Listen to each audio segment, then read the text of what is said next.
you keep feeling that tug on your heart, that's there for a reason. You got it. That's God. That's your potential. That's like trying to say to you, yes, step into this.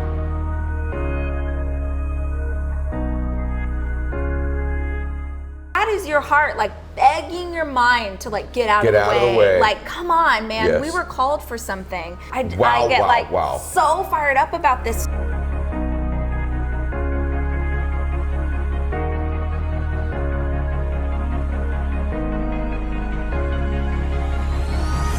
Putting the onus on someone else. Yes. You have to take responsibility here. Yes. Like all these things that you want for your life, but you're too afraid to reach for because of what other people will think. You are loved and worthy and enough, like as you are. That's beautiful. And that means you don't need to become someone else. That means like who you are at your core, you're doing okay. Awesomeness day right now. This lady to my left, been working so hard to get her on my show. This is Rachel Hollis, everybody. For those of you that don't know who she is, been living under a rock. And so I'm going to give her a proper introduction. I'm so glad you're here. I'm so excited. Oh my gosh. Oh my gosh, of course. This is like a dream. It's going to be awesome. Yes. So this lady, if you don't know her, there's something wrong with you, but I'll give her the proper introduction. So she's written 6 books. Her 6th one has gone crazy and has made her a rock star, literally, in the personal development world. She has a #1 podcast in the world right now. Her book is blowing up. She's a sought-after speaker. She's got more speaking dates than she knows what to do with right now. And she's really making a difference in the world. She's changing the world. She's the new face of personal development. She is, I'm just going to tell you, there's just not enough women in this space. And then one comes along and doesn't just kind of get into the space, but just literally dominates it and takes it over like you have. And so I have so many questions to ask you. Because our phone conversations have been so beautiful. Yeah. Because you're so self-aware and honest, and I think that's what's made you resonate with so many women and men in the space. Because I want everyone that's listening to this, because I know the women right now are going, thank you for having her, and we've got your full attention, but I want the men to know something. There's not that many people in the personal development space where their content alters and moves me, and you do that for me. And so men, you got a lot to listen to today as well. And this lady has my full and complete endorsement. Okay, I want you You're so sweet. all to Thank know you. that. So I want to start out, I don't want to go all the way back to your childhood because there's just too much that's happened recently. Yeah. But I do want to go back to where kind of the Rachel Hollis brand started. And so my understanding is it started with you kind of blogging when blogs were big. So take me back to that point, because I know, I'm assuming at that point you didn't think all this was going to be happening. No. So you started blogging really about like kind of cooking and being a mom at the time. What was that called and how did you start?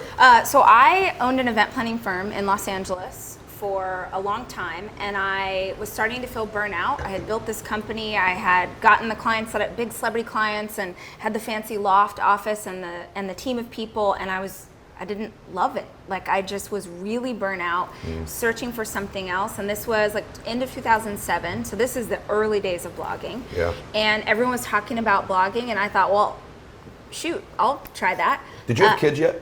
I did. Okay. I had 2007. I had 1 baby, and then had another one in 2008. So I am the 0.1% of people got pregnant on birth control. That is a thing. Be careful.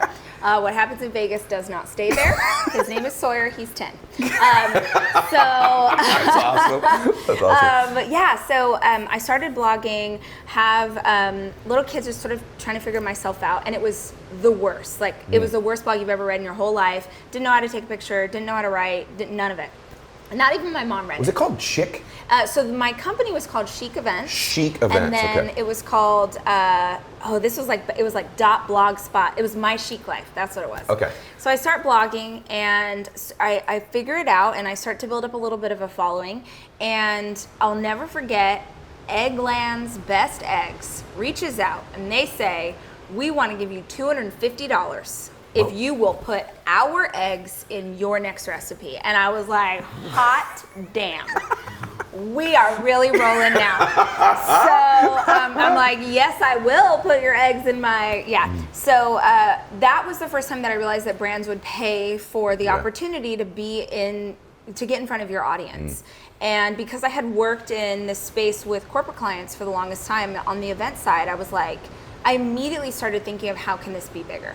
Yeah. So most influencers would say like, oh, let me see if I can get some more $250 things. Yeah. And I was like, how do I get Egglands to sponsor me for a year?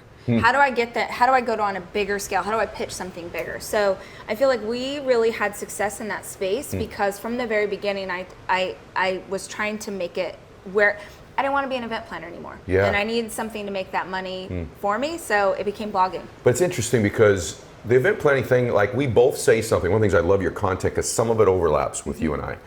I say it with a deeper voice than you do, and you say it with a prettier face than I have. So, but you talk a lot, and I believe this deeply, that life happens for us and not to us. So really, to some extent, though, the event planning had to happen first because did it give you some kind of an entrepreneurial or sort of business mindset, do you think? Yeah, it was. I had been doing events. I moved to Los Angeles at 17, graduated high school a year early, moved to LA at 17, get a job working at Miramax Films, which at the time was a huge production company, and I was doing events with them. And it was, just like young and dumb and like, oh, I could for sure do this myself. So I could for sure do this myself. And I loved, and I've had that from the very beginning, I loved the puzzle of being an entrepreneur. I loved, okay, how do we increase revenue, and how do we decrease costs, and how do we scale, and how do we, that still to this day excites me. Did you have, so you get the puzzle piece, but were you, I'm just curious because not everybody has this, sometimes it's developed later in life. Were you, like even back then when you started the blog, you're at Miramax, then the event planning, then the blog. Were you like a big dreamer, like I want to make a big impact? You were just like, I'm living my life and I'm going to start trying new things. Like, were you a big dreamer? The most massive dreamer.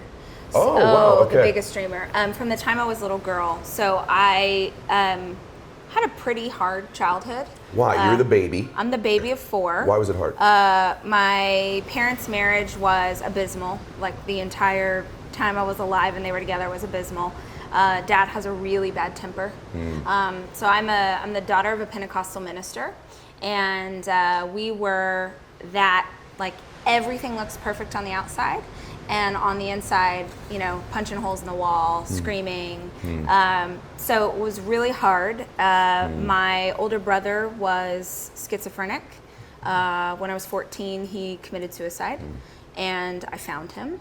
And that was really, our family was already it was so hard. It was such a mess, and that shattered everything. Like there was no coming back from the loss of him. And I, from a very early age, just thought, I gotta get out of here. I gotta get out of here, and the only way I'm gonna get out of here is if I do it myself. So that really started me on the journey of, Ryan died when I was 14. I was a freshman in high school. My gosh. And I was like, how can I graduate high school early? How do I take every class so that as soon as I'm able, as soon as I have the credits, I'm gone? So I did. I graduated as a junior, and I moved to LA without, I couldn't even sign the lease on my apartment. And I just hustled. I worked 3 jobs. I shopped for groceries at the 99-cent store. I just wanted out. And so I was always, the dreaming, like that carrot of dangling in front of me, like someday, like my big someday was, someday you will be able to walk into Target and buy something there. Someday, like the dreams that I had, like the big exciting thing in my life was when I had enough money to go to Subway on a Friday night, and I would get a 6-inch sandwich and like Doritos, and I would feel like a queen. Like it didn't, I just kept thinking, if you just work hard. And I think the reason I wanted to start my own company is because I felt like, just like with my childhood, I want to live or die by my own sword. I want to be like, if I fail, it's on me. But if I succeed, it's on me. Nobody else gets to decide my destiny. It's the first time since I've known you, I'm picturing you as that little girl. That's really interesting. Like I'm picturing that little girl. She's still like totally there with you, by the way. She's right there. Yeah. That's tragically beautiful, yeah. Ironically, what that story is. I'm sorry about your brother, yet I actually know in some bizarre way God's hand is in one of the reasons you've been great. Why do you think, this isn't even any of my questions, I'm just curious, I'm fascinated and I don't know the answer to it. Why do you think so many of us people that have achieved come from such weird, strange, horrific, anxiety-riddled backgrounds? Do you have any theory on that? I feel like when you walk through trauma, or when you have a hard childhood, or when it's one of two paths. It is. You know, you're either going to be a victim and this is going to define you, or this is going to be the leverage that you need to get to the place that you're going. I believe that. I heard, you know, I'm like the podcast queen. I love podcasts. Yeah. So I might actually, I said this to Lewis yesterday. I'm like, dang, I don't know if I might have heard this on your podcast. Yeah. So forgive me if I'm about to like repeat you to Yeah. you. But I heard something recently that I was like, oh, that hit me in the gut. Someone said, might have been you. Sometimes it's more powerful to have an anti-hero than to have a hero. I believe that, Yeah, by the way. and so Yeah, for I've said me, Yeah. it was, I didn't want to be that. Yep. I didn't want to be that person, and I knew that the only way out was by my, like, I'm going to make it happen. Yeah. So I think that understanding of life is happening for you. Yep. Sometimes it's startling to people because they're like, wait, you know, your brother's death was for you. Your brother Yeah. was mentally ill. No, but I believe it's possible to find meaning There you in go. what happens. That's right. I am the woman I am because of what I walked through. Yes. And I love my parents so much. I think they did the best they could with what they have. But if it wasn't for how much they struggled to parent us, I wouldn't be the woman I am today. I totally believe you on that. And by the way, I think successful people just kind of repurpose the messes of their lives in ways that other people don't. One thing I want to also say to some of you too that are listening, because we're both examples of this. You clearly made that decision younger and sooner than most people that you were going to go on that better path. But some of you listening to this have been down the wrong one for years. So you've used these events in your past to define you in a negative way or as an excuse, or you use it as your current story even though it's your old story. The good news is that the timing of when you choose the different path can happen at any point. Absolutely. So just because you didn't choose it when you were 19 or didn't choose it when you were 25, you may now choose at 55, the new path in your life. And you can find the same happiness, bliss, and achievement we found by choosing it younger. Yeah, True? yeah. Well, I would also say, oftentimes when someone goes through something hard, they have this perception that it made them weak. And man, it made you a warrior. Like you have these scars. You have these scars, like these battle wounds, but don't miss the point. Don't miss the message. Don't miss who you might be just because the getting of these scars was hard. Gosh, that's why the dudes I told you, like she's talking to you just so you know too, because it's not the events of our life that define us, it's our meaning. Yeah. And when you attach the meaning, just so you all know this, I've been reading a lot about this lately myself. It's because we all know it's the meaning we attach to the event, but that meaning creates an emotion, and it literally, that emotion changes your blood chemistry. Yeah. And so it's so powerful to define the event correctly so that it serves you. Just ask yourself, is the meaning you took from this serving you? Yeah. Or do you need to find a new meaning that serves you better, that gives you a better emotion? Because it's literally going to change your blood chemistry in your body and your brain. That's how important this stuff is. So I love your message, and I like resonate with it because I picture this little girl.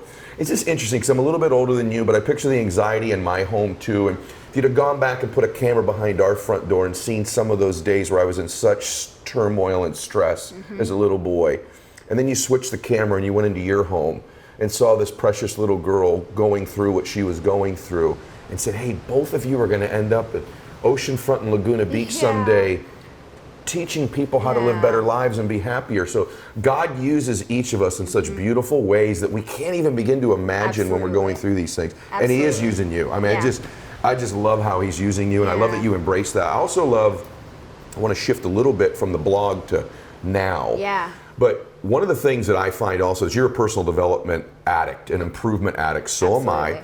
And I think oftentimes people that are like you and I, and like the people listening to this, we're that way because we come from such a faraway place. Like I had to learn the tools to build my confidence. I had to learn the tools to think better and more clearly because I came from so far away. I was so insecure, so shy, so introverted, such low self-esteem that I had to learn these tools. And so I think that's similar for you too. And I think what's powerful about your content is that, as I understand it, you've got this blog, which was kind of cooking and family and mom stuff, which is unbelievably powerful. And then you personally started to go on this personal development journey. Yes. And you kind of brought the audience with you to some extent. So speak to that. How did Rachel Hollis happen?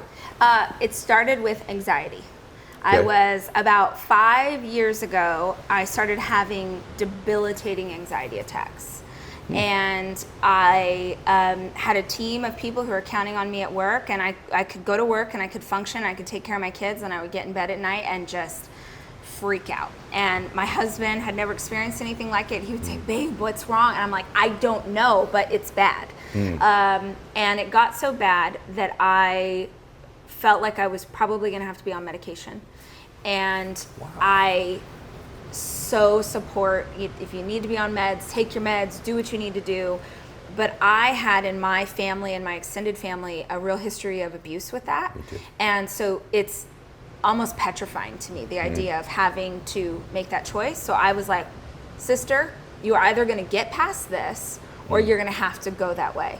And so I started going to therapy and got to the bottom of why the anxiety was happening. And for me, it all really came down to like really bad people pleaser.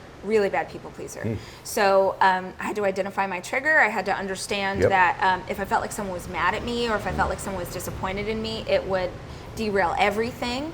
And once I had that tool, I was able to start to navigate around it. And then it was the first time in my life that I was like, oh, you could, now I knew you could teach yourself business you could teach yourself how to think. You could figure out the tools, and if I can get past this anxiety, what else could I? So then I just became voracious. I wanted to read every book and I wanted to listen to every podcast. And as I started to talk about it, just like in the way that you would say, hey, I'm on the beach today, I would be like, hey guys, I just left therapy. And women who followed me on social were like, why'd you decide to go, and how'd you find a therapist, and what do you talk about, and is it hard, and does, like, all the questions. And I realized, oh, there's something here. There's something here. Like, other people are not, maybe we take for granted, living in LA. But if you're in Ohio, like, there aren't moms at soccer who are like, I just met with the therapist. So I was having true. panic attacks. Wow, I never thought about that. So I just started to lean into that as they responded to it. And really the success I've had in my career is I've always just listened to what the community is asking me for. And so I went on this journey and I kind of took them along for the ride. And I went to, in this path, I went to UPW, which I sound like, so cheesy, but it changed my life. I think a lot of you think, well, this mess I've created in my life sort of disqualifies me from helping other people. In fact, it's probably what qualifies you the most to help other people. The fact that you're broke right now is what will qualify you to teach people how to not be that way someday. Broken or broke financially. But where you are unique, that opened my mind, and I want to address this now, I want you to speak to it, is personal development for the most part has been dedicated to hardcore business people. People really trying to achieve building a big company or building the ultimate body or real wealth accumulation, which it should be. But there's this whole other segment of the world that I've discovered since I've been in this space, particularly when it comes to women. I think people in general feel invisible in the world today. And I think that's true for men. But the more I don't know why that gets me, I'm emotional. The more I've been speaking to large crowds, and I see these precious souls, these ladies that I see, and so many of them feel invisible in the world because maybe they're not trying to build a $400 million company, or maybe they don't look exactly like the world tells you should look, and they're not told enough that you're perfect as you are, that you're beautiful, that you're perfect for this moment. Doesn't mean you don't want to change to step into the next moment. You know that you can, by the way, be beautiful and perfect as you are right now and not be the person that you need to be in the next moment. But for now, you need to accept how beautiful and perfect you are now. And you filled that space up, I think, better than anybody. And so talk about that. There in my audience, there's some super achiever right now. Their spouse is riding with them in the car. And they're thinking, this isn't really for me, but it is for them, isn't it? So talk about that. Well, so the work that I'm doing today really was from that first UPW experience. I had this great time, and you know how much I love Tony, and he's one of my heroes. But I remember sitting in the audience thinking, what does this look like for women? What does this look like for a stay-at-home mom? What does this look like for someone who isn't an entrepreneur? Because they need this message. Yeah. They need to know that they are called for something better. They need to know that they are in control of the way they think. They need to know that they're in control of their lives. And that really was what started me to kind of lean in, was like, man, I'm looking around and I'm really not seeing anybody who would offer advice or say it the way I would say it. And I have been online with women for the last decade. So I knew what they were struggling with, and I knew because they send me the questions, right? Yeah. So I was actually in Ethiopia with a friend of mine, Jen Hatmaker, who's a big speaker and writer, like one of the biggest in this space. And we're on a bus in Ethiopia. And she says, like, at the time I didn't know her very well, so she's just like a hero, much like this. Yeah. And she sits down next to me, and I'm like, holy crap, oh my gosh. And she says, hey sis, tell me about your next book. And I'm like, oh my gosh, well, so they're superheroes, and that, because I started in fiction, I write fiction. I know. Yeah. So I'm like, and I start describing, she's like, oh my, no, tell me the book of your heart. She says, if you could say anything to women, what would you say? And I had never thought of this, and I had never asked myself that question, but as soon as she said it, it fell out of my mouth. You're in control of your own life. And I think, like, she said, well, explain that to me. And I said, it's just like all these women all around the world sending me notes and emails and DMs, and they're saying, help me save my marriage. How do I get my son to stop using? How do I stop abusing myself with food? And they're asking. And what I want to say, I can't say because it sounds mean, which is stop reaching out to a stranger on the internet and fix your own life. Take control. So, because even asking someone on Instagram, you're still putting the onus on someone else. Yes. You have to take responsibility here. Yes. And so I start saying this to her, and I'm like, it's like, girl, like, stop crying. Girl, pick yourself up. Girl, get off the ground. And she says, girl, wash your face. There it is. And I wrote the first chapter to the book on the flight home from Ethiopia. You did? Yeah. Okay, so that's the book, by the way. It's on the screen right now. It's on the screen, but it's Girl Wash Your Face, and it's sold a bazillion copies already, but we're about to sell some more of it. And you do, I pulled some stuff. So I want to ask you about a couple of things. Like, you're hardcore. Like, I love what you said, because there are millions and millions of people who need to hear what you're saying. And the personal development space has been this little tiny segment of the world. There's this whole other place. And by the way, these are the people that are charged with raising the next generation of people. These are the people who are, because you mothers out there that are listening to this, your beliefs, your identity is being transferred every day to your children. Your example, how you think, how you act, how you feel about yourself, right? In your role, which is the most important role in the world, is to be a mother. And by the way, the ladies listen to this, almost now 70% of all new businesses are being started by women, and somewhere around 77% of all the successful businesses are being run by women. So this is really a real new time. Totally. And you're leading this movement, but you don't pull any punches with these ladies. So you along the lines of what you said, talk about this for a minute. In the quote from the book, you and only you are ultimately responsible for who you become and how happy you are. The reason I think that's important for women to hear is, I think oftentimes that's deferred to, well, if my children are doing well, I'm happy. Yes. If my husband's happy, I'm happy. Yes. So can you speak to that for a second? Okay, so I'm gonna go on a small rant for a second. I have this belief that most women, all the women I know, most of the women I have ever met, were raised from the time they were little that to be a good woman is to be good for other people. So if you're a good mom for your children, if you're a good wife for your husband, if you're a good sister, daughter, friend, then you're good. And the hard part about that is, number one, your value is fully wrapped up in someone else's perception of you. Right? The other thing is, I don't know ever that anyone is deciding that you're a good mom because you're taking care of yourself. No one's ever like, oh, Sarah, look at Sarah training for a marathon. She's such a good mom. Nobody ever says that. That's so true. And so there is this idea that you've got to show up for other people or you don't have value. And that's even crazier when you think about, like, what about the women who don't want to have children? What about the women who aren't married? So they have no value because they can't, it's crazy. That is is crazy. It's also when you're a little girl, from the time you're little, it tends to be that you get recognition from your parents when other adults recognize you as something. So they'll be like, oh, your daughter's so cute. Oh, your daughter's so sweet. She's so funny. So you learn, oh, other people's opinions really matter. This is, if you used to like, what are women just drowning in? Like, what is crushing women at other people's opinions? Bingo. They live their life terrified of failure, terrified to try, terrified that they're getting it wrong because their mother-in-law will disapprove, or the girls that they went to high school with, are, they're going to see me on Facebook and they're going to watch me. It's crazy. It's crazy because those people that you're so terrified of their opinion of you, those people are not the ones who will live with the regret.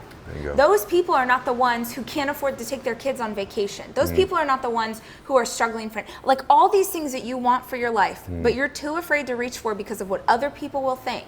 Those other people are not going to be there when it sucks and it's hard for you. That's all on you. Wow. So I get so fired up about this topic.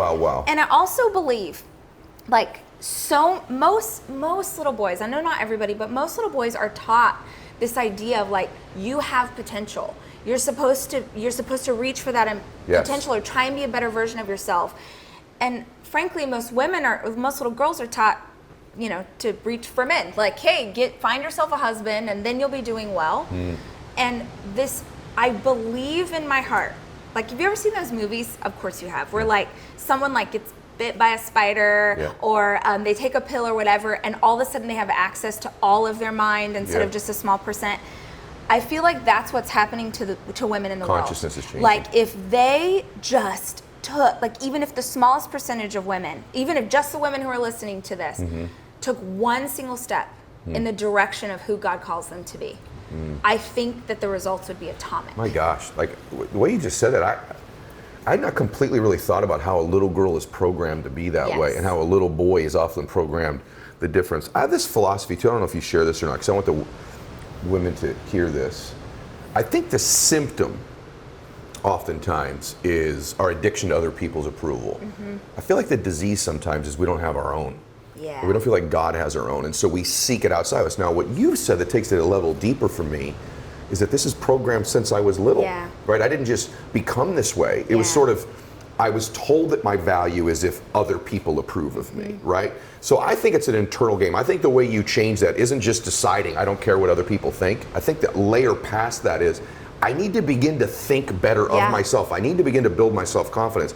I'm a big believer that self-confidence comes from keeping promises that you make to yourself. That if you can start by just keeping the promises you make to you, you begin to build a reputation with yourself of, I can trust me, I like me, I'm good, right? I can achieve. How can that apply for a woman in any area? What would be some of your recommendations of how to change that? That's a hard question. But what are some practical ways somebody can begin to change that? So I'll tell you, for me, the big realization was, it all comes down to, I want love, I want approval, I want notice, I want all of these things.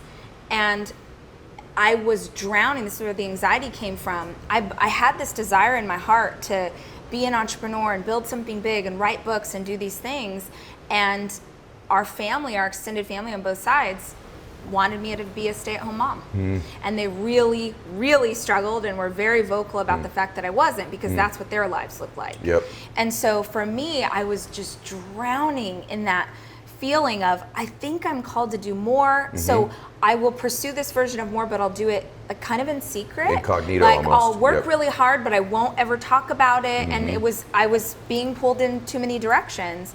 And when I had this realization, like, oh, I'm going to choose to be so full of love, to love everybody else so well that I don't seek it out in other people. Exactly right. Like, I'm gonna love you so hard, everybody, even the people that disapprove of me. Very good. That I don't need your love because I've got enough for both of us. Very good. Like, it sounds a little cheesy, but that really was what changed it for me.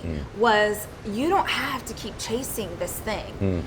It was also the understanding that God made me this way. Yes. And for the longest time, I felt shame because I didn't want to be I'm like, I respect the crap out of stay-at-home moms. It's the hardest job in the world. I know you do. but it's just not my thing. Yes. And so I had shame about that. Yeah. Like massive shame about. Don't you think the reverse is also true? There are some stay-at-home moms who feel shame that that's their calling. 100%. Neither one of those should be shameful. 100%. Go ahead. Yeah, so for me it was, if God put this desire on my heart, and if he called me for this, then I can't be wrong at my core. Of course not. Like certainly that could manifest in unhealthy ways, Sure. or you could, but maybe this is for a reason. Like maybe that, like I said this all the time on stage to women, like, man, maybe that, like you keep feeling that tug on your heart, that's there for a reason. You got it. That's God. That's your potential. That's like trying to say to you, step into this. Yes. Like that is your heart, like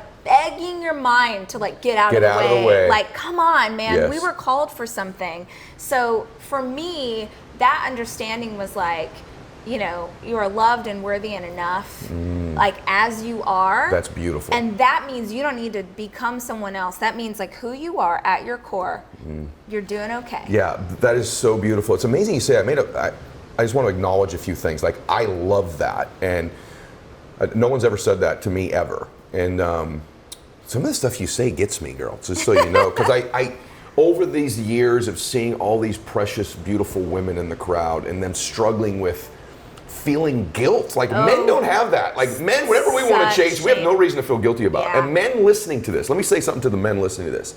Would you stop once in a while and just start to tell your lady how amazing she is and how much you love her and how beautiful she is? I'm talking about your sisters, your mother, your wife, not just your wife, right? Tell the women in your life how spectacular they are. Acknowledge them a little bit more. They're always acknowledging us. Yes. I'm so proud of you. You look so handsome. You're doing so well. Thank you for all you do. And we very rarely acknowledge our women. Let's make sure we're doing that, men. But the other piece of it that struck me in what you said right there was, you know, women, I think, oftentimes never give themselves any quiet time, whether they have kids or noise or their job. And like, if you would just get quiet, for you and I, it's prayer. For other people, it's meditation. For some people, it's just solitude. Like, if you'll get your head out of the way, as you said. I made a post about this today. People win with their heart, not their head. You're going to be happy in life with your heart. And the more your head begins to take over and convince you of your deficiencies, what your setbacks are, what you're not good at, what your life is, what people will think. The more your head takes over your life, even though you got to be smart and execute and all that, the more your head takes over, it kills your heart. And when your heart stops beating, you're dead. And so you could be living, but you're really dead. And so what you're really saying is get quiet, listen to your heart, and don't be ashamed of it. Like, I love it. So, okay. Let me give you a couple more things you've said that this is kind of hard. Our society makes plenty of room for complacency or laziness. We're rarely surrounded by accountability. We're also rarely surrounded by sugar-free vanilla lattes. But when I really want one, I somehow find a way to get one. What did you mean when you said that? You know, the idea that if you want something, it's like if you really want something, you'll find a way. If you don't, you'll find an excuse. Yes. So you gotta get resourceful, right? And I think there is this, I feel like the tide is shifting, and I hope that this is true, but so often I feel like women especially, like, it feels like their life is living them. It feels like life is, it's all just happening to them. They're sort of getting pulled along with the tide. They're not making any choices. They're not taking control. So it's the norm, right? It's normal to go, you're exhausted because you were dealing with the kids all day, and then you're gonna go watch, you know, Netflix all night and drink too much and numb yourself to what's going on, and then wake up tomorrow and do the same thing again. And because they don't ever have that space, because they never take a step back and look at their life from like 50,000 foot view, they don't even understand that they have control of how to change it. Oh boy. And you might not have the tools. I'm going to quote your podcast to you again, or I think it was yours, but Joe Dispenza said, in an age of this much free information, ignorance is a choice. Correct. So you might not know how to change things. You might not know how to get healthy. You might not know how to change your marriage. But it all exists on the internet right now for free. So true. Like, you didn't, gosh, you're good. So like, no, but I want to say this to you. Like, you didn't know how to blog when you started a blog. People say, man, how'd you build this giant podcast that I have? Let me tell you how this actually started. I went, you're going to think I'm crazy when I say this, but I want to validate what you've said, okay? I've never said this before either. People ask me, how'd you get this big podcast? I said, I didn't even know what a podcast was. Yeah. And I Googled how to start a podcast. Yeah. Here's how stupid I am. I'm like, how does what I'm saying get into the machine? Yes. And how does that machine put it on the internet? And then how do people get, like, I was that basic. Yeah. And I Googled how to start a podcast, and there was, the first search was Tim Ferriss. His toolbox for how to start a podcast. Yeah. It said, go to Amazon and buy this equipment. Yeah. I bought the equipment, and I started talking into the microphone he told me to buy. I love it. And then, but he didn't tell me, how do I get it out of the machine onto the internet? Yes. So but I'm just resourceful. You just start taking the steps. Yes. Men, do me a favor. Ask your woman what she'd like. Yeah. Ask her, babe, what do you want? What would make you happy? Is there anything we should be doing together or you should be doing to fulfill you more? Yeah. Like, just ask her. Yeah. Because they ask us all the time. Yeah. Right? So I want to acknowledge that. But speaking of marriage. Yes. So when we first connect, everybody.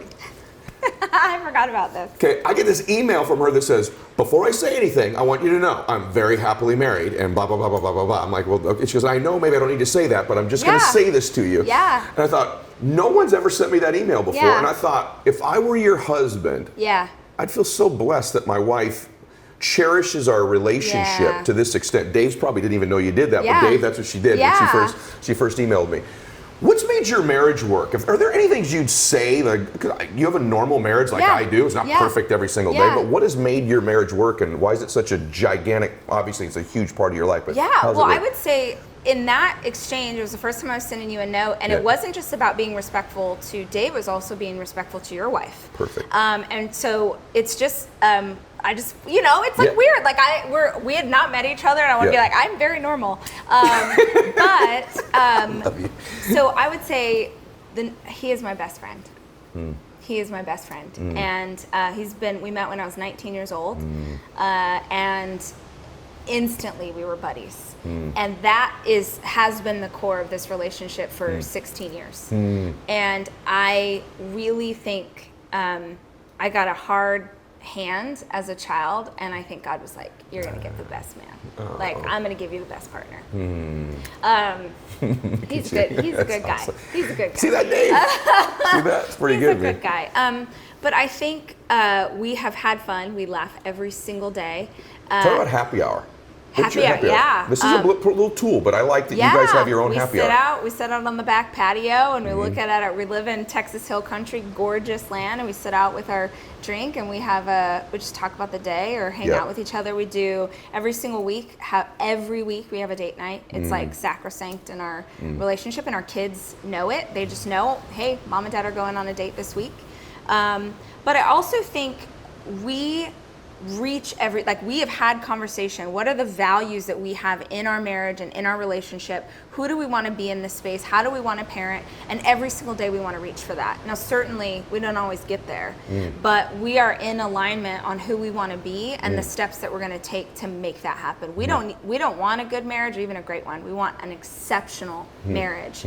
I also feel like I get a crap from people for this, but my marriage is my most important relationship. Like, that comes before my children. We have to be whole and solid for each other, or we can't show up for these babies. And also, those kids we're gonna launch these humans into the world, and then we've got each other.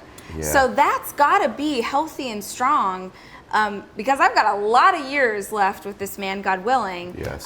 So it's the intentionality behind who we want to be and how we want to show up. Yeah, I notice in a lot of your writings and stuff, and when you do stuff together, it's your intentionality. It's also your habits and rituals. Like these date nights, this happy hour stuff, right? Is we just don't do it in our marriages enough. Yeah. By the way, you're really right about that too. Those of you that have young kids, you got to be really careful that the entire identity of your marriage isn't wrapped up in just conversations about your children. Yeah. Even though they're the focal part of your life, but there is going to be a point where they are going to leave and you're going to be faced together.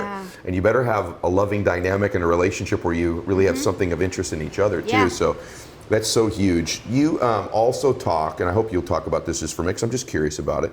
You're like me. We both let people know that we have faith, but we're not so, I don't know if I would say, pushy with it to the point where it would repel somebody. But how important is your faith in your life? I am the woman that I am because of my faith. I don't know how I would have survived the childhood that I walked out of or the years that came after if it wasn't for that relationship with God. And it wasn't always good. Like, my faith has been tested many times. There were whole seasons of life where I was angry at God, where I didn't want to be in relationship. And I feel like, but that, I don't know, that presence has always just been a part of my life. And even when there's been anger, we're still talking. You know, even when I'm like, I'm mad at you, I feel like God's like, that, I can take it. Let's go. So it's been a massive part of, it is a massive part of who I am. I think it's really been interesting to navigate this space because in the book I do talk quite a bit about my faith, and then that brought in a wider audience who had a perception of what it meant to be a Christian, and then were equally upset when I did something to step outside of that for them. So, meaning what? Give me an I example. put a post up a few weeks ago, and I honestly didn't even think anything of it. I was sitting on my back patio having wine. Yeah. And people lost So we're their in big mind. trouble right now. We have offended half of America. Okay. But the people okay were with that. so upset. You know, you said you were a Christian and you're drinking and you're perpetuating, and I was like, first of all, whoa. Right. Secondly, Yeah. for me, the tenet of my faith is love thy neighbor. Like, that was our call to arms. They shall know we are Christians by our love. I don't ever want, you're never going to find it in my bio. You know, people are like, they put that in their Instagram. Yeah. You better know that I'm a Christian by the way I live my life, How I behave. not the words that I write somewhere. So if that's your definition of how someone is being Christ-like or following in the footsteps of, like me having one, we have a bigger problem. We got an issue. And it is a problem in this space because there's so much divisive, angry lines in the sand. You have to be like this or you're not allowed in our club. And I'm just like, oh man, Right. I love you all. Me. I want everybody here. That goes Get back in to here. what you said earlier, by the way, loving enough for both people, Exactly. right? Like it's beautiful. And me too. I get a love that. I'm okay that you're drinking wine, just so you don't want to validate because you can't. Great. And you and I love people of all faiths, all different walks of life. I love people. Welcome here. Yeah, that's exactly right. That's why you and I are going to change the world together. I also want you to know something, everybody, that one of the reasons I do this show and that it's so important to me that you were here today is I think the world is more divided, more divisive, and more angry than it's ever been. Oh my gosh, totally. And there needs to be a force for good in the world. Yeah. And I think that force for good is real people. It's a grassroots movement. It's entrepreneurs. It's mothers. It's fathers. It's good people saying, hey, we love each other. We don't agree on everything, but we love each other. We're all put here as the foundation of our faith is that we're all brothers and sisters, right? And so we're here to help one another. And that's what this is doing today. Yeah. You said something, the antidote of that in Girl Wash Your Face, which if you've not gotten this book, men and women both go get this book. I've probably never read a book so quickly. One thing about the book that's really interesting I wanted to tell you too is that usually when I have a book I highlight the parts that I like, and this book was so good that I probably should have highlighted the parts that weren't meaningful to me because there's so much just highlighter all over the book. It's really true. It's just like every page I'm just like, thank you. One thing you say in there is you say, and this is true for all of us, we need to drop this, you say comparison is the death of joy, and the only person you need to be better than is the one you were yesterday. Yeah. So speak to that just for a second. Well, this is a massive, I don't know if men experience this, but this is a massive problem with women, is they are constantly comparing themselves to her life, to her Instagram feed, to her kids, to her marriage. They're comparing their real life to someone else's highlight reel. Sheesh. And so they are forever coming up lacking. They forever feel like they're not enough. And I get it, because the times that you tend to compare yourself are when you are most insecure about something. So you're like, well, I'm not sure how to do this. I'll look outside myself to find the answer. I always talk about when I was a new mom, that was when I was most insecure. And so I would look at Pinterest, I would look at magazines, I would try and see like, how do celebrity moms do it? And then I would just cry in a puddle on the ground because I like couldn't get it together. I'm like, oh, she's got 6-pack abs with a 2-month-old baby and I'm still in the jeans that I was wearing, at 9 months. So comparison is the death of joy. And not only does it kill your joy, it kills your motivation, it kills your energy or your desire to move forward. It makes you more insecure. And so I'm like, put your head down. It's like a math test in 8th grade. Keep your eyes on your own paper. Like, focus here. Stop looking at what everyone else is doing. Stop paying attention to her life and live your own. Yes. You start in this space. The only person you have to be better than is who you were yesterday. So That good. is that's my why. Yeah. That is what I am on earth. Yeah. Like, what is my greatest value in the world is I want to be a better version of myself every day. I love it. Like, I might not always get there, but every day I'm striving. I want to be a better mom and wife and leader and teacher and writer and everything. It's like, man, whatever you're doing, do as unto the Lord. Like, every day I'm trying to be better. And so, like, it doesn't matter if I'm not as great as 50 million other people, Yes. as long as, like, am I better than I was yesterday? Yeah. What cogent advice? You're special. Like this, you're special. What you're doing is special, and so good. Along those lines, let me ask you some things people wouldn't ask you. Yeah. Life's changed for you, right? And I think anytime people listen to this, maybe you step to a new level or a new space. Yeah. Do you have you talked about anxiety earlier? I know the answer to this, but I Yeah. want you to answer it for them. But do you still find yourself with anxiety about the next level, the next space? Oh, yeah. Also, there's some pressure, I think, sometimes of I've stepped out, I don't want to fall either. So speak to that for those, there's different people at different levels, but there are people who's like, I've got to a new level, I got Yeah. to a new promotion, or Yeah. I have started a business. There's something new, and then that extra can, I Yes. think anxiety can hit. Are you experiencing any of that? And how are you dealing with it? What's the solution? I'll tell, like, this is such an incredible story and like a brag on who you are and your heart. But after the book surpassed everything. Yeah. And I, for months after it came out, really struggled. It was very overwhelming for me. And if you can't tell, I'm a fixer. Yeah. And I don't like to live in a state of any kind of suffering. So for months, I'm struggling and I can't get past it. And I read every book and I'm listening to I'm trying everything and I can't. And it was something you said on your podcast one day that really resonated with me. And it was like, it was the answer to prayer. After months of searching, you said something like with professional athletes that you Yes. had coached, that there comes a time in their lives and careers where the success surpasses the vision that they had for themselves. Yeah. And they will unintentionally start to self-sabotage Correct. because they're so uncomfortable with where they are. Yeah. And that was me. Yeah. And I was like, holy crap. Yeah. And it was as simple as you were like, dream a bigger vision. Yeah, that's you right. need a bigger vision. Yep. So that was such a gift. Yeah. But Thank you. navigating this has been a lot. Yeah. And it does feel like, holy smokes, this is Yeah. a lot of responsibility. And now I have worked my butt off to get here. Yes. But I also believe God gave me this platform. Both are and true. so that is a massive responsibility, and I want to do that well. Yes. So yeah, it's a lot to navigate. And I want to acknowledge that you're the right person and you were chosen to do this and you are special. Like your whole existence has prepared you for this moment. Like I really believe that about you. And one of the other things I've told you is that I also want to help you. Like Yeah. I also think the other thing when you step into that new space is to dream that bigger vision and also to seek out and surround yourself with people who are going to Yes. support you and believe in you and push you and hold you accountable. And don't be afraid to ask for their help. Yeah. People like me, people like you, Yeah. at the right time, we want to be there for you. I want to help you Yeah. create this change.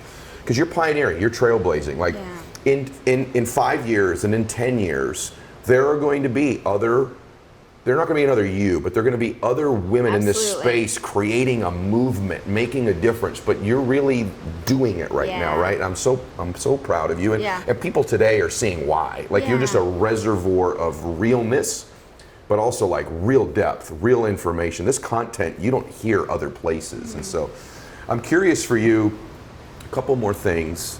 I'm enjoying this so much. Like I just want to extend it a little more, just so you know. Yeah. Like, what is next for you? What's the next thing? Because she's, just so you know, guys, like sought after, crazy good woman on the stage when she speaks. Like, trust me, go see her speak. Go look at clip. Like crazy good on the stage. Obviously, you've got this gift for writing that's been not just a gift, but it's something that you've worked on. But what is the next level, the next space for you? Well, so the next book, thank God how it worked out, was I sold the next book before this one came out. Praise the Lord. Because if I had this kind of success, I don't know if I would have written, I don't know if I would have written again. Yeah. Because even now people are like, well, you're never, and I'm like, again, I go back to my why. My why is I want to be a better version of myself every day. Yep. And my mission, the reason I feel like I'm on this planet is I want to give other people tools to do the same. Yeah. So then this book comes out in March. Okay. It's called Girl, Stop Apologizing. So stop apologizing for who you are. Stop feeling shame about what you're called to do. It's about how do you achieve a goal. Like I break it down. It's the most tactical, tangible advice I've ever offered. Good. And if 10 people, if one person, if it resonates with one person, then I lived out my mission. Yeah. It's probably more like 10 million, but it's great that we'll at least get 10. Oh my gosh. It's probably going to be. But yeah, so the next book comes out in March, and then conferences are my passion. Yeah. Because my life was changed at a conference, Yep. my marriage was changed at a conference. There's something that happens when you are immersed. Yes, I agree. For a certain amount of days when you sort of pull yourself outside of your life and you get to see a different perspective. You change your environment. Yes. That's a big thing. And it's like, it doesn't have to be mine, it doesn't have Yep. to be Ed's, but Yep. like if you are listening to this right now, Yeah. you gotta go. Yeah. I'm gonna talk to the camera. Yeah. You've gotta go to a personal growth conference. Yes. Like you've gotta find a teacher that resonates with you Yeah. and that sparks something in you to think in a different way. Yeah. So it's our big passion, and we're doing a bunch of events in 2019 as well. How do they find the events, and how do they find you on social? Because I want them to be able to, obviously you need to go get Girl Wash Your Face. You're going to get obviously every book she writes here going forward, but how do they find your events and how do they find you on social? So all of our events are called Rise. Yep. So all of our events are at letsrise.co Okay. or on Instagram at letsrise.co. And I am Miss Rachel Hollis. Instagram's my favorite platform to hang out with. Yep. You know who one of our speakers is at the next Rise? No. Is Nick. Oh gosh, he's so unbelievable. I found him on your podcast, Yeah, he's and on the podcast like 10 times. Yeah. Ed was like, if you have an event, you got to book this guy. And Yeah. I was like, I got to book this I guy. love him. He spoke before me at the event I was just telling you Oh, about this really? weekend. I Oh, was so proud of yeah. him. I watched him speak, and I was going to tell you, he stepped into his own. He's at a whole new so level. good. And so I'm He's so so glad good. you're both getting together. Yes, It makes me feel warm inside. That's no, great. that's all you, connector that you are. I love yeah. it. Okay, couple more things. Yeah. Because the sun's setting on you Yeah. here. I bet this hair color looks great though. You are. You're shining. You're shining. She got her hair done today. I did. So I am a woman Mm-hmm. now. I know I have a deep voice for a woman, but I get a chance to have 2 minutes with you. And I said, girl, I just want to be happier, and I want to find what my purpose is, my passion is. Mm-hmm. How do I do that? What would be the steps you tell me to take to do that? So the people that I most often hear this from are moms. And so often what I hear is, I've lost myself. I'm taking care of these babies, or I'm taking care of my partner. I don't know who I am anymore.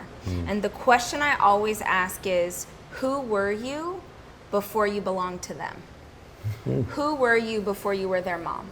Who were you before you were his partner? Who were you? What did you love? And one of the things, this is true for men and women, is that I believe most of us, regardless of our childhood, most of us had something in our childhoods that we were passionate about, that made us excited, that we loved. It gave us something to look forward to. And then somewhere along the way, we got it in our heads that if we couldn't attach monetary value to it, that it had no value. And so I'm like, people are like, I'm like, what were you into? What did you love? And they're like, well, it's dumb. I'm like, what was it? They're like, I loved choir. I'm like, go join a choir. Wow. Or like, I loved theater. I'm like, go join a theater. Go. Just because you can't make money at it doesn't mean it doesn't have value. Wow. Your passions, your dreams, your goals are valuable because they matter to you. And it doesn't matter if they make sense to anybody else. It doesn't matter if your husband doesn't get it, or your mom doesn't get it, or your friends think weird. It's what lights your heart on fire. You are a being, like you are a soul that deserves to have a spark, to have something, to have time for yourself, to have self-care, to go to dinner with your friends, to read a book. Just, we lose this, like we devote ourselves to other people, and we lose the idea that we are a person whose feelings mattered. So who were you before you were this person? Start there. Oh my gosh. See, what's crazy about your advice is, that should be to a man, Yeah. too. Yeah. It should be to a man. And I just feel like I want to stop there, but I don't want to stop the conversation. I want the conversation with you and I to continue. And so I want you all to know something. Rachel and I are talking about doing some things together that I think you'll see us doing down the road. I want you following her on social media. I want you going to her conferences. I want you reading her books. I just want to acknowledge something about you. Like, I think you're a blessing. Like, today for me was a blessing. I knew something was really great going to happen based on seeing your content, but then like meeting you and going, I just love this woman. And I mean that, Dave, you know, in the most beautiful way. Right? The platonic, brotherly way. I'll send you my version of the email. Yes. But like, I love you. I just think you're amazing. And I just feel like I love meeting people, regardless of what they do, who I feel like are really running in the lane on their path. Like they're chasing their real purpose. They're on track. The road's going to be, we have all kinds of turns for you and everybody listening to this that are going to be unexpected and all part of happening for you. Yeah. But I just feel like I'm sitting with somebody who's become a rock star, but I'm actually, if you were a stock, I'd be a buy. Like, I just feel like I'm just watching this star take off. Thank you. Because you're going to help so many people, because so many people need your message. And the most important thing for me, because I'm a male listening to this, is men, you better listen to this, because these are the things the women in your life, the daughters in your life, your mother in your life are struggling with, they're thinking about, they need help with. And the women in our lives help us so much. Let's help them too, right? They don't need us. Yeah. But we need to be helping them because it's part of our calling as well. Yeah. So you help me today. No. Well, I want to acknowledge you in this way, because I feel like I am a fan. Like, you know this, I was such a fan, and I feel like I have this unique opportunity right now with so many people who are watching or listening that they don't get to sit with you and say this. Like, so much of what I know is because you taught it to me. Thank you. You've been my mentor for a long time before you knew who I was. Thank you. And so I just want to acknowledge the work that you're doing here, the work that these men are doing Thanks, here, guys. and the wisdom and the insight that you bring to people every single week, and how much, like, there are times I'm having a hard week and I literally go look at your Instagram. I'm like, you. I'm going to find a video from Ed. Thank you. He's going to say something right now that's Thank going to you. fire me up. Thank So you.